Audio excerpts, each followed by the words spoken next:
Welcome to Stuck in My Mind podcast, the show where we dive into the mind of a regular guy on his road to self-discovery. You'll hear everyday people just like you share the latest topics, personal stories, and things they've learned along the way. And now, please welcome your host, WIZE.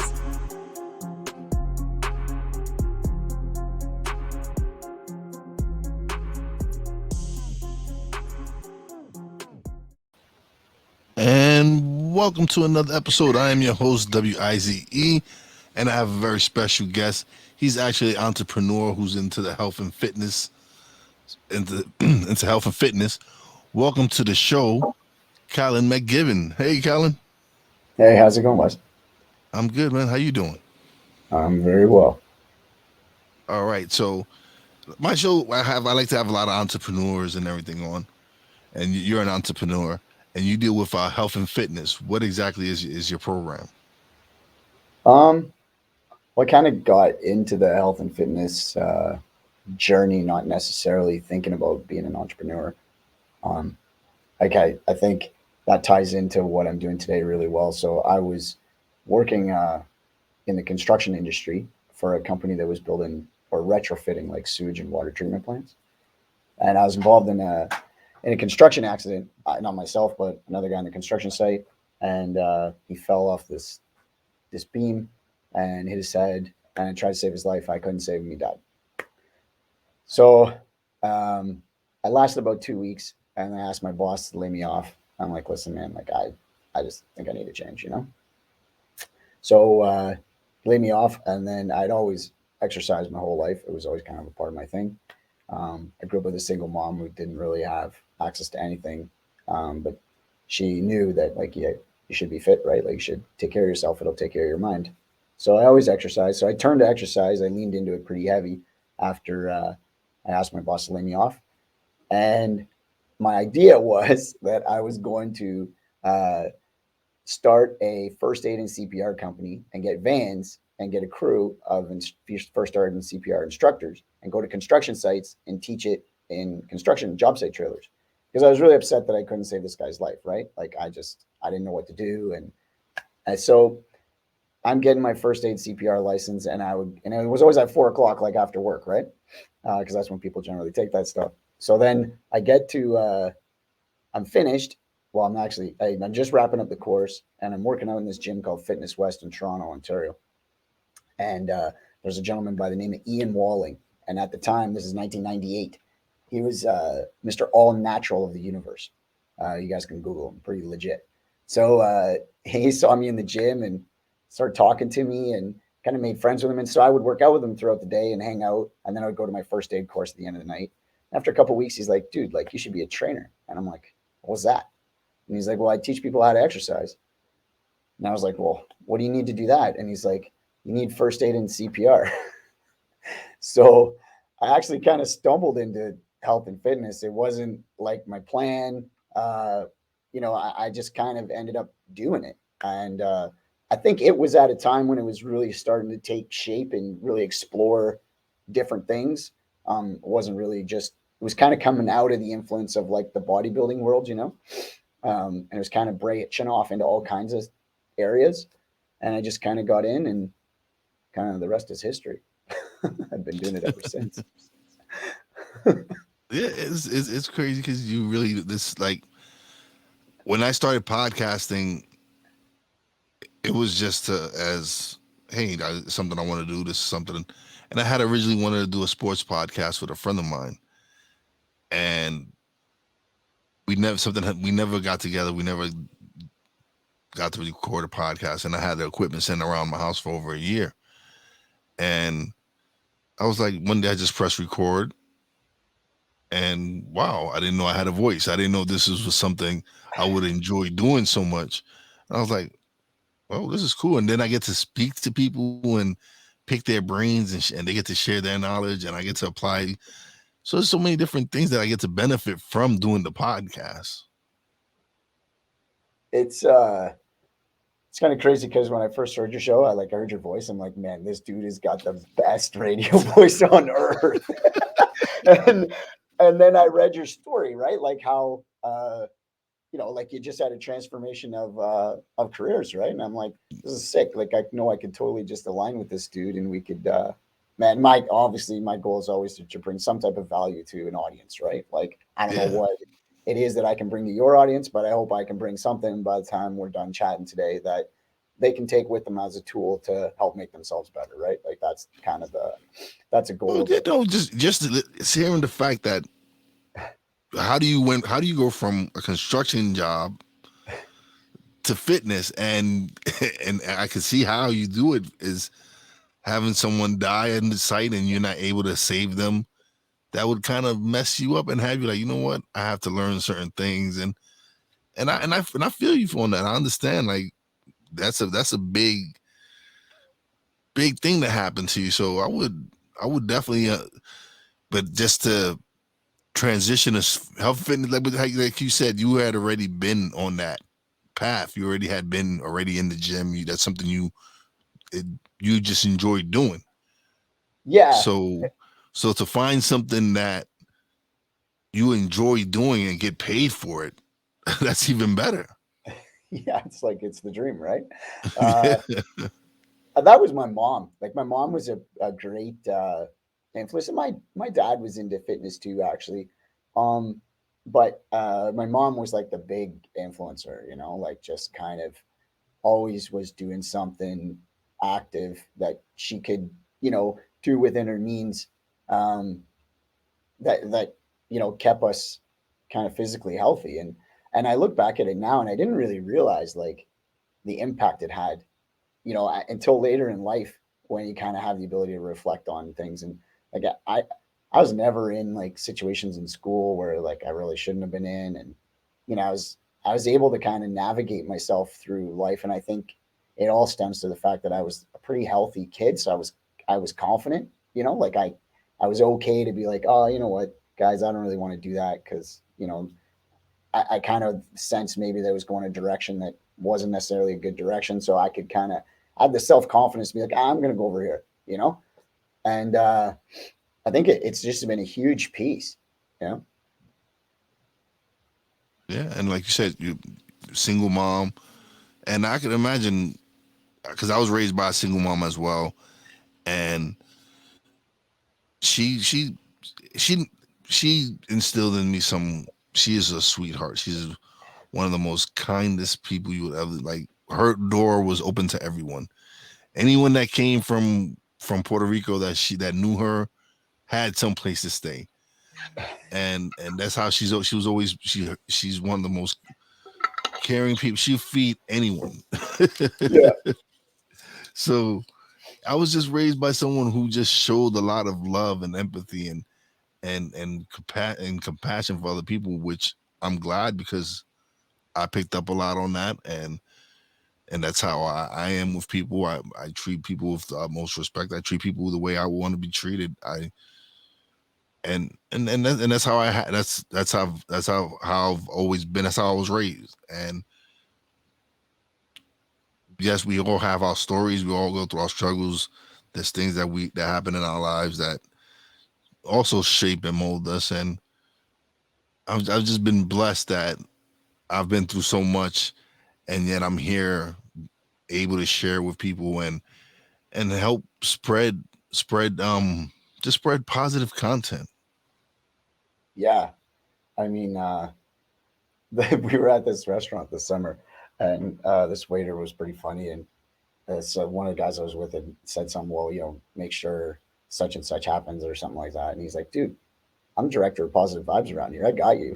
And it's just like, it was the funniest line. It was the greatest. So, I mean, that's kind of the thing, right? Like, just you got to get positive content and positive vibes out there because there's lots of things that can drag you down. So it's nice to just have some type of external thing once in a while that's like, kind of picks you up a little bit and you get some juice from it. And then you go attack whatever your thing is that you got to attack at this current time, right? Like, No, it's crazy because one day I was talking. I had a guest on, and I said, "Yeah, I kind of sometimes I feel kind of selfish that I'm I have all these guests on, and I'm getting all this knowledge and all these notes and all these nuggets and all these little gifts, and I'm like, but they're like, why is that being selfish? It's like that's actually you showing that you love yourself more because you want to grow and you want to develop, and you also want your audience to get,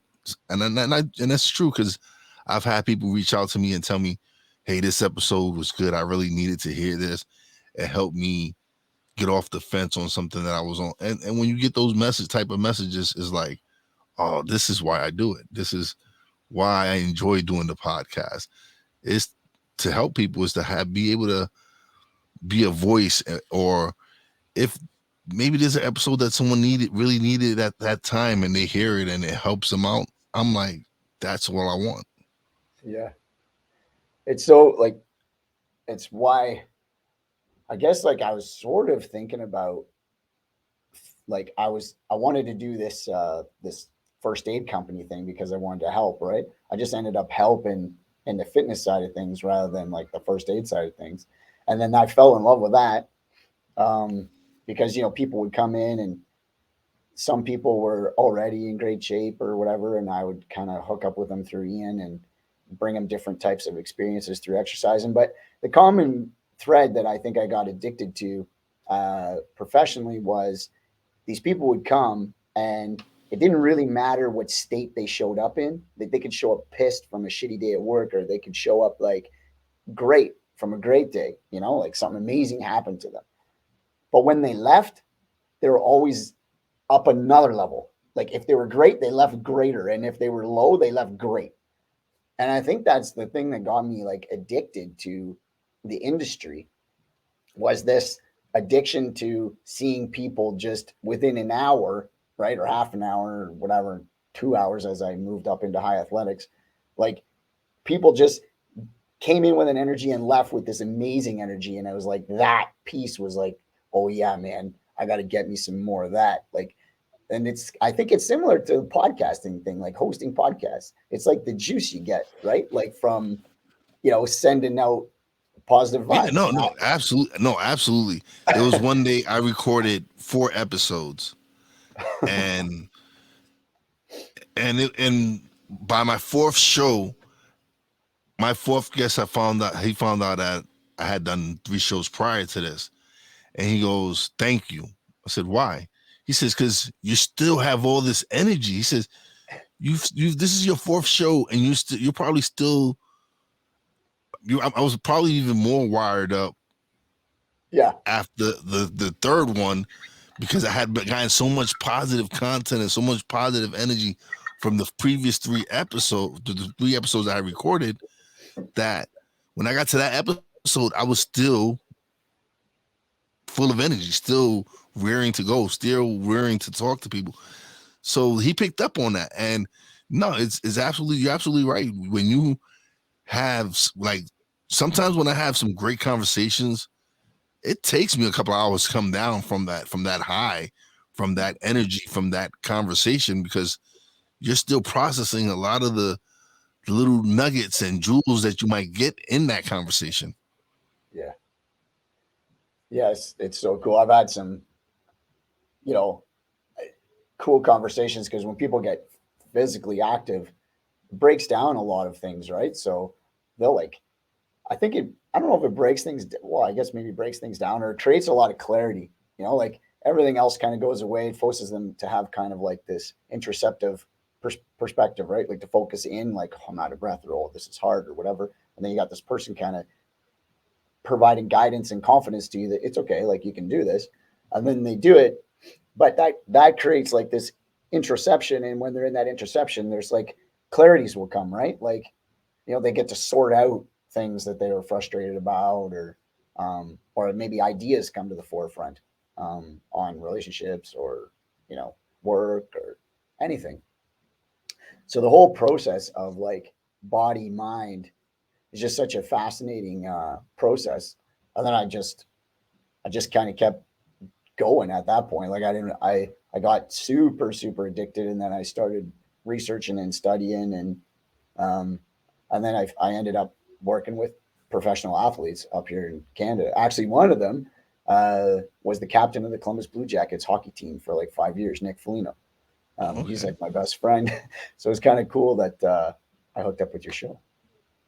That's awesome. Yeah, that's dope. But okay, so I had a I had a question and it just I lost it. But for you, oh man, where did it go? I had a specific question I was gonna ask you. Oh, if I remember, I'll come back to it. But all right. So, oh, okay, I got it now. So with the way that it's been the last couple of years with the pandemic and everything, Yep. how has that affected you as far as being able to work with people? Um, I mean, in the beginning, like kind of in March of 2020, like I think everybody in the health industry, I mean, you kind of like shit your pants a little because you're like, well, you're gonna close and like, no, everyone's not allowed to do this. And I really, for like, I don't allow myself to get too upset for very long, but like, I really struggled with it because I was like, hang on, like, and I didn't think that was like a lack of understanding the pandemic and what COVID really was at the time and stuff, but I really struggled with the idea of stopping people from doing what really is a process to stop them from being sick. And so I really struggled morally with the concepts of it. Um, but what and as I was trying to sort that out, what ended up happening is we just got like for my particular two, and I have a couple businesses and one high performance training center in Northern Ontario in Sudbury, and that one just actually exploded. Like there was so much more of a demand for what we were providing. In the beginning, we had to do things virtually and Zoom and that, and then we could slowly kind of integrate people back in, and we ended up expanding our gym 3 times during COVID. Uh, Wow. yeah, just because like people, I think reorganizing what was important, which is like if I'm gonna take this thing on, you know, I gotta be fit, I gotta be healthy. As all the comorbidity stats started coming out, and you know, people were just like, okay, I gotta get myself in gear, right? And people that were already in gear ramped it up, and people who weren't in gear were looking to get it in gear. And then I'm part of another company, like a fitness software company that sells software to phys ed teachers to help individualize the phys ed experience for kids. And that company kind of exploded too because it offered the way to deliver phys ed virtually. Yeah. So COVID for myself, was actually probably one of the best things that's ever happened to me. Um, and I'm a bit of a workaholic. So I think in the beginning it was kind of good too because it kind of forced me to be at home with my wife and kids. For the first 4 or 5 months, I was at home a lot, and I'd never been at home a lot. Like I got an incredible wife who's, has allowed me to be insane with respect to business. Um, so I think it was so good. I sounds weird, but it was so good for me on so many different levels to go through the experience of COVID with my family, to just become connected with them, to force me to slow down and spend time with them, to make me refocus on my business in different ways to leverage it. It was so good, and I, it really has been just fantastic, honestly. Yeah. No, I understand why. I really do understand what you're talking about because yeah, with the time that I was off, I got to spend more time with the wife and everything. But it also offered me many opportunities. Like it forced me to start my podcast, which was I'm so grateful for that. But I've also picked up how to edit audio, how to edit video. I've picked up different skills from starting my podcast. I've started developing logos. I've designed the website for my wife's mechanic shop. I've done so many different things, and that's why I feel. That's why I feel like that's where I went different. Where that's I. 'Cause some people during this time they didn't they didn't apply anything. Me, what I did was I applied and learned and grew, and now I'm seeing the results from it. I'm seeing my listeners going up. I'm attracting some positive guests, some great guests to come on and share their stories. And it all stems from me shifting where my energy was going, what I wanted to do. Yeah, it's such a, I mean, a massive, like any major thing that happens in anyone's lives, right? Always creates like that, you know, interception time. Like, hey, am I really doing what I want to be doing? Should I really be doing this or that? And COVID was that, for, you and I, but probably millions more, right? That maybe would have just continued on autopilot, just going through life, doing something they didn't really enjoy, not really wanting to not being brave enough for, I wouldn't say brave is not the right word, but maybe not caring for themselves enough to make a change, right? And it just slapped a bunch of people, right? Like, wham, you got to do something now. Like, what are you going to do? Like you said, lots of people made change, right? And I made lots of it. Our tech company grew from like 3 staff to 8. Like it just everything just everything just kind of took off, and that's a real passion for me too. Like the education platform is huge. I think getting into education, although it's a challenging space to be in, I very much feel like it's necessary. Like if we're gonna get to the solution of, like, I think mental health and physical well-being, because they're kind of obviously they're intertwined. It starts in education, right? Because it touches every kid. It's not there's no demographical restraints. Like, why should any child not have the right to learn about, yoga, meditation, working out, minor games, nutrition? Like, why should any kid not learn about that? It doesn't matter who they are. They all deserve that. We all learn math, right? We all learn reading and writing and all these things, but where are the tangible skills to take with you from phys ed, right? Unless you're going to go into sports, like what's it really going to do, right? And sports is amazing. I love it, but it's not. I think the stats are crazy. It's like 81% of students don't play sports past high school. So what are we doing for 81% of the population with phys ed if they're not going to use playing sports to stay physically healthy, right? Like past high school, what are you going to do? So that's why I got so passionate about that message, right? I wanted to get down there and actually be the prevention, like put it in place beforehand. Don't deal with it after the fact. Yeah, no, it's crazy because there's certain things you should be taught. I think when you're a kid, first of all, you should be taught about investments and your finances as well as your health, and these are just not things that we're taught. We're not taught about anything as far as finances. That I don't even think they teach you how to balance your checkbook anymore. They don't do any of those things anymore. It's like, oh, they teach you. There's a new math, and then when my niece and nephew come on, I'm like, what? What are you talking about? New math? I have no idea what you're talking. And it's just the system down here. At least down here, it's just crazy. It's to me, it's a broken system. They just focusing on, like everything here. It has to do with capitalism, and it's not focusing on the kids. It's focusing on, well, how much money can we get for the school. It's not focused on what programming do we need for these kids to grow and develop and be able to change the world. But no, it's more about how much money can we get for this school, or for whatever it is. Yeah, I think it's.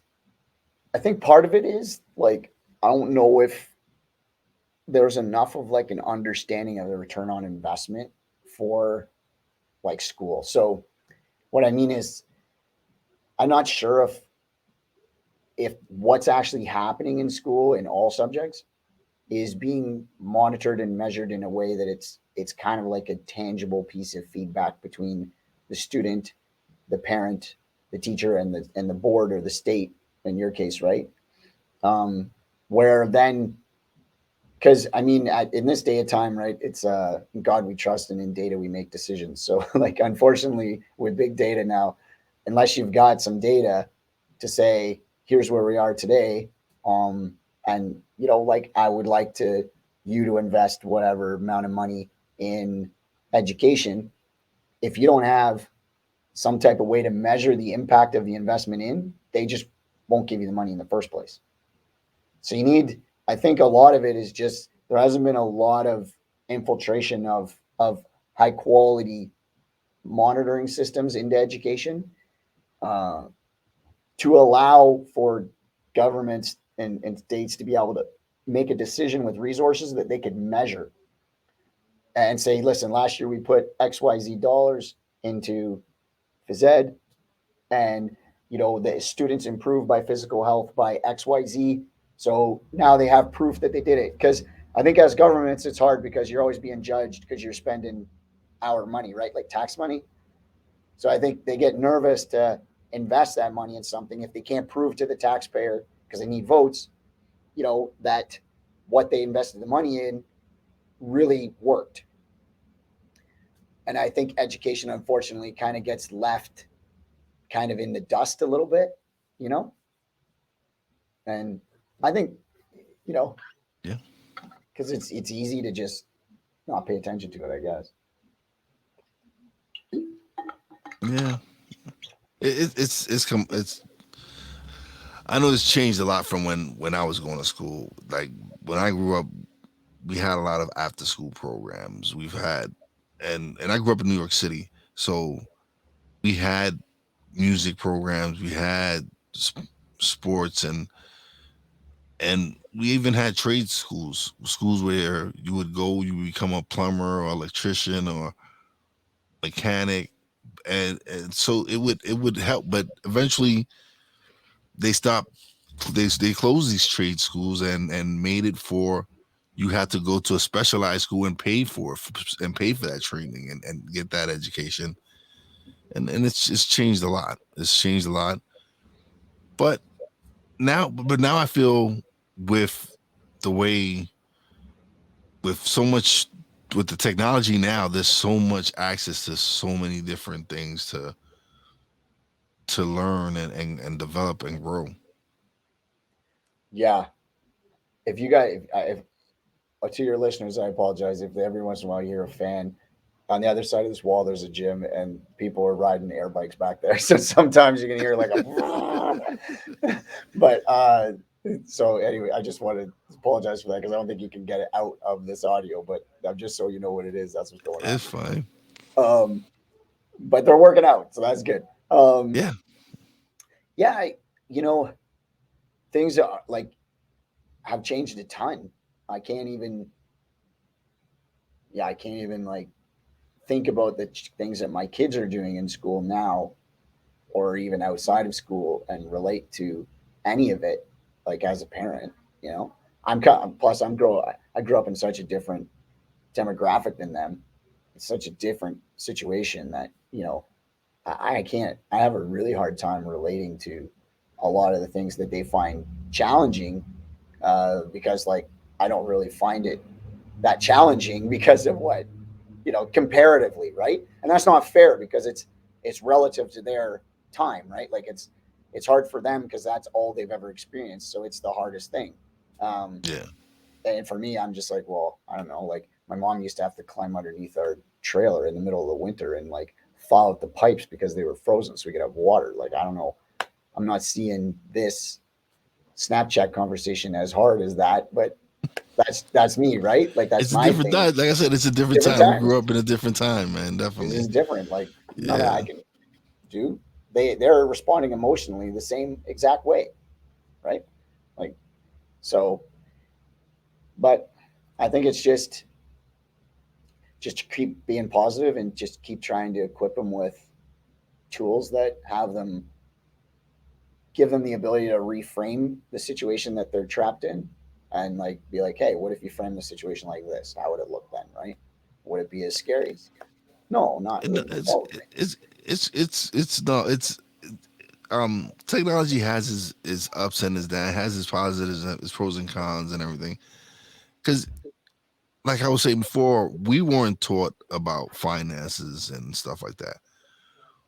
But this new generation, they are heavily invested in stocks Oh yeah. and cryptocurrency and NFTs and all these stuff, and they've they've made money. I know some young guys who've invested in, and they've made thousands and thousands of dollars at a very young age. Something that I wasn't aware of at that age. I didn't know anything about stuff like that.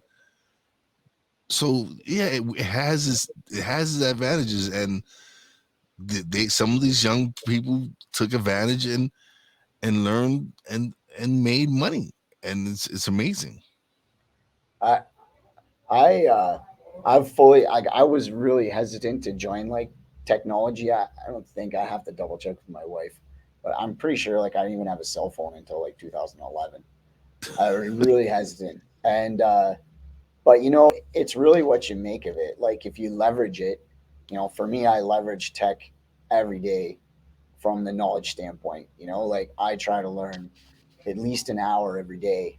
Um, and I do that through like technology, right? Like whether it's majority of the time is through podcasts that I listen to, that I try to enhance the knowledge base that I have and increase my skills. I watch stuff on YouTube, or I research stuff on just on the web, but it's an hour every day at a minimum, you know, and even books now, like I don't even read them anymore. I listen to them, Yeah. right? Like so even that I'm leveraging through tech. So I think tech is great, and it's probably one of the most incredible things that we have as as a community moving forward. But it's like anything, right? You can use it the right ways, or you can use it the wrong ways. And if you use it the wrong ways, then it's going to create problems. If you use it the right ways, it's going to create opportunities. Yeah. No, you're absolutely right. You're absolutely right. Like for me, it's created so many things for me. As I started a production company, I've launched my own internet radio station, and it's just opened so many opportunities. Like this year and a half alone, I've done. Oh man, I've done some great. I've just so proud of the things I've done. I've probably recorded over 150 episodes since the end of April of last year, and it's just been great, man. It's just I just want to continue to speak to as much people as possible, because I just want to learn and grow and hear other people's story. Like it's good to hear other people, to hear what other people have gone through to get to where they're at. What's your end game with the podcast? I guess there's no end game. You can do it forever. And I've like I've somewhat monetized it. I have local I have couple of friends who sponsored. I have one friend. He's actually sponsored 3 months of episodes to run his ad in the beginning of my episodes, and then that's awesome. That's just and Yeah. it's like I charged him $15 an episode, and he was like, "Oh man," and he was like, he was more than one. He was like, give me 12 episodes." I was like, "Wow, I appreciate Yeah. that." And it's just, that's one way I've monetized it. But again, I've learned how to edit podcasts, so now I'm an editor. So people say, if they ask, "Hey, can I do you edit podcast?" Yeah. How much you charge? Well, it depends on how long it takes me, but for the most part, I'll probably charge like $50 to edit a podcast, or I'll edit something for them. Or so I've found other ways to monetize myself. Oh, that's cool. And then you just keep growing the podcast and getting more guests. Yeah. And then eventually, who knows, somebody might come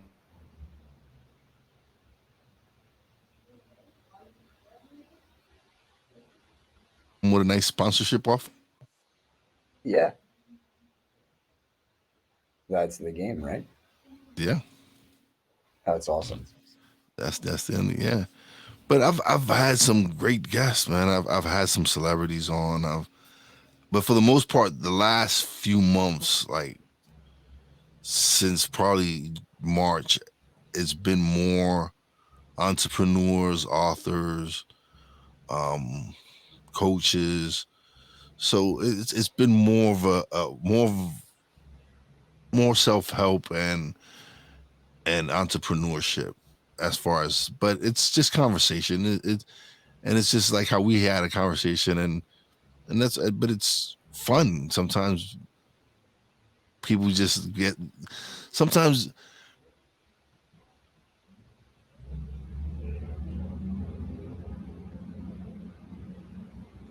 when the guests come, like, oh, and they ask the same questions, but when they come here, they might just veer off completely different from where it started.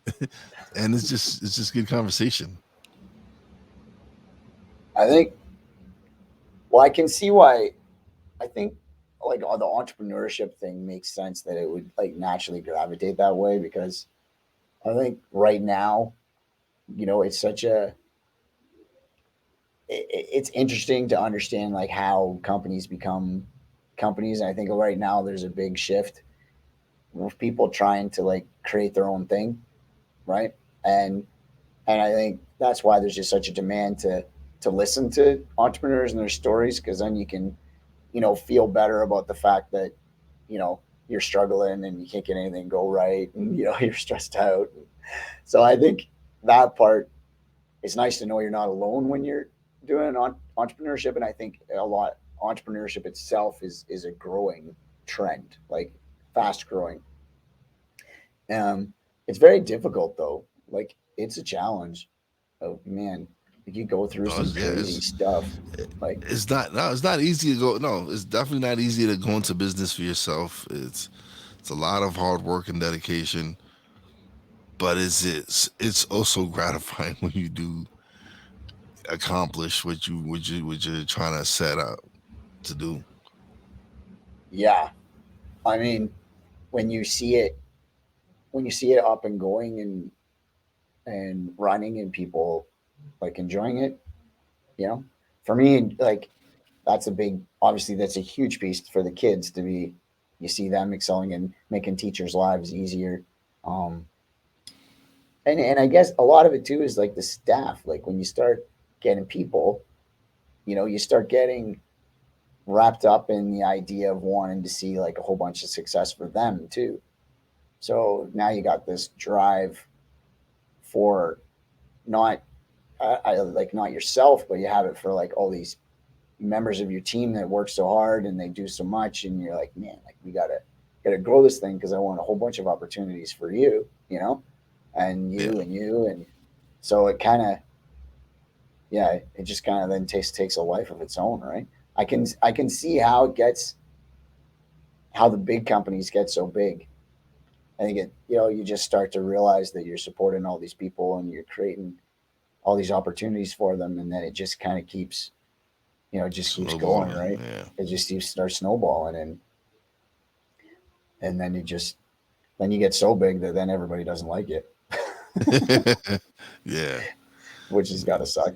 But because I mean, I don't think the intent was that along the way. Otherwise, you would have never got there, right? Like Yeah, this is true. This is true. so. Yeah. I never thought about it that way.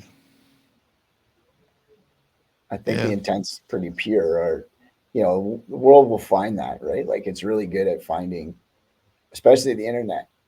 Like the internet's extremely good at finding bullshit, you know, and calling it out. So I think if you weren't genuine from the start, you wouldn't have made it. You know, True. that's what I feel.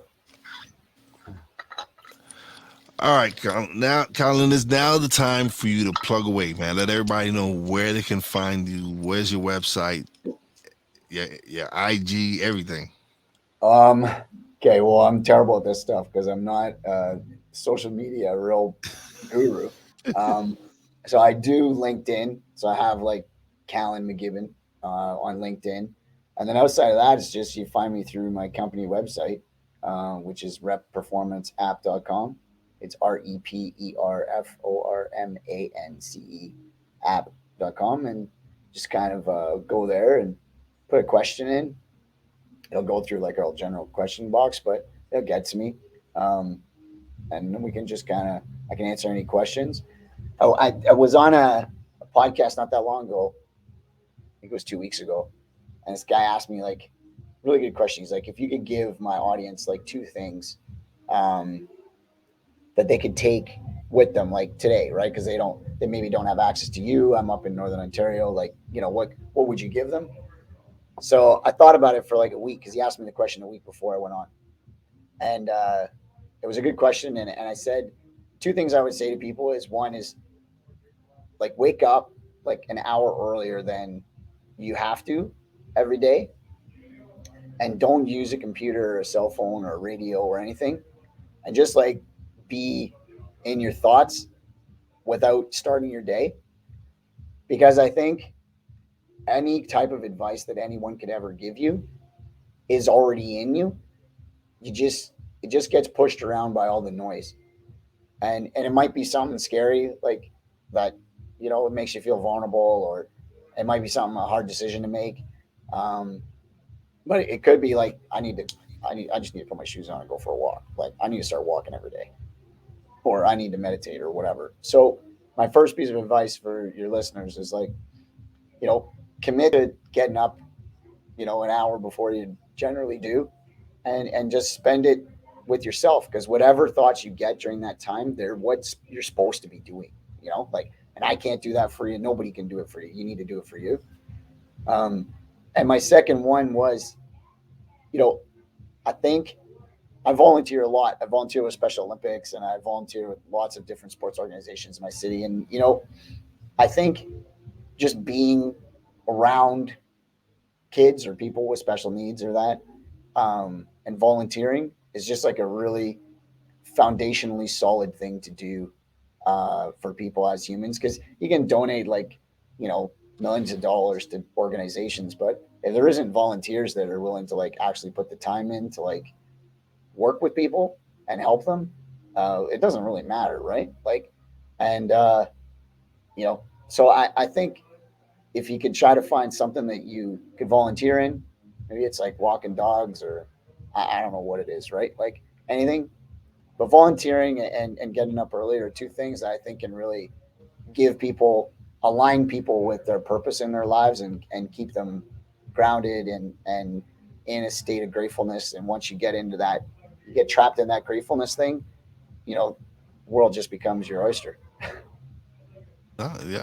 It does. It does.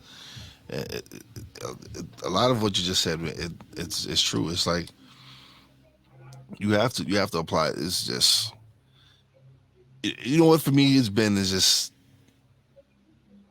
just being able to apply the things that I've learned, and that's what a lot of people sometimes don't do. Like for a while,